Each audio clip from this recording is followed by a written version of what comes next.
জুয়েল ভাই ১,০০০ টাকার একটা চেক মাসুদকে দিল।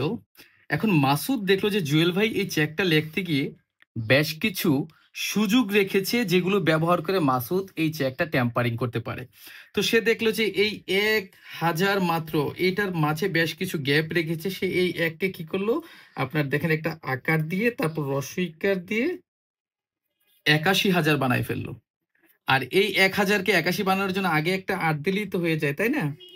৮১,০০০ হয়ে গেল।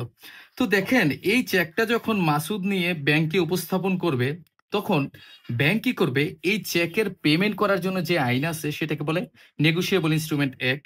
সেই অ্যাক্ট অনুযায়ী দেখেন, ব্যাংকের কাছে যদি এমন কোনো যৌক্তিক কারণ না থাকে যে মাসুদ এই টাকার হকদার না, তাহলে কিন্তু ব্যাংক পেমেন্ট করে দিবে। তো সঙ্গত কারণেই ব্যাংক দেখবে যে চেকের তারিখ ঠিক আছে, স্বাক্ষর যদি ঠিক থাকে, অ্যাকাউন্টে যদি পর্যাপ্ত ব্যালেন্স থাকে, তাহলে কিন্তু মাসুদকে এই ৮১,০০০ টাকা দিয়ে দিবে। তো এখন যদি ব্যাংক এরকম হয় যে জুয়েলকে আপনার ফোন দিয়ে অথবা জুয়েলের অ্যাকাউন্টে টাকা নাই এই কারণে মাসুদকে এই চেকটা পেমেন্ট করতে পারতেছে না, তখন মাসুদ কিন্তু এই চেকটা পেমেন্ট না করার কারণে জুয়েলের বিরুদ্ধে আপনার কোর্টে গিয়ে মামলা করতে পারবে। যদি এরকম মামলা করে এবং মাসুদ যদি এটা প্রমাণ করতে পারে এই যে ট্যাম্পারিংটা হয়েছে, এই ট্যাম্পারিংটা সে করেনি এবং জুয়েলের কাছ থেকে সে প্রকৃতপক্ষেই ১,০০০ না বরং ৮১,০০০ টাকাই পাওনা ছিল, জাস্ট এই জিনিসটা যদি প্রমাণ করতে পারে, তাহলে কিন্তু আপনার কোর্টের রায় এই মাসুদের পক্ষেই যাবে এবং জুয়েলের জরিমানা হবে। কত জরিমানা হবে জানেন? এই যে চেকের লিখিত যে মূল্যটা আছে না ৮১,০০০, এটার ৩ গুণ পর্যন্ত। ৮১,০০০-এর ৩ গুণ কত হয়? আপনার ২,৪৩,০০০ টাকা পর্যন্ত কিন্তু এই জুয়েলের উপর জরিমানা হইতে পারে। চেক লিখেছিল কিন্তু মাত্র ১,০০০ টাকার, মনে আছে আপনাদের?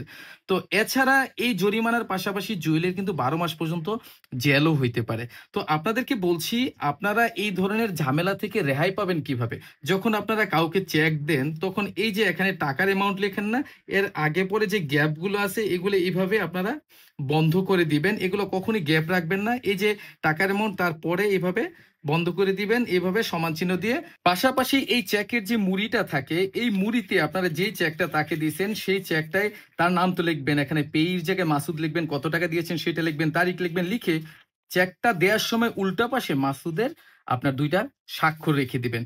তাতে কি হবে যে যদি কোনো কারণে এরকম ট্যাম্পারিং এর শিকারও হন আপনি গিয়ে এবং আপনার বিরুদ্ধে মামলাও হয়, তাহলে এই যে ছোট্ট কাগজটা সেটাই আপনার প্রুফ হিসাবে বা প্রমাণ হিসাবে কিন্তু আপনি আদালতে সাবমিট করতে পারবেন।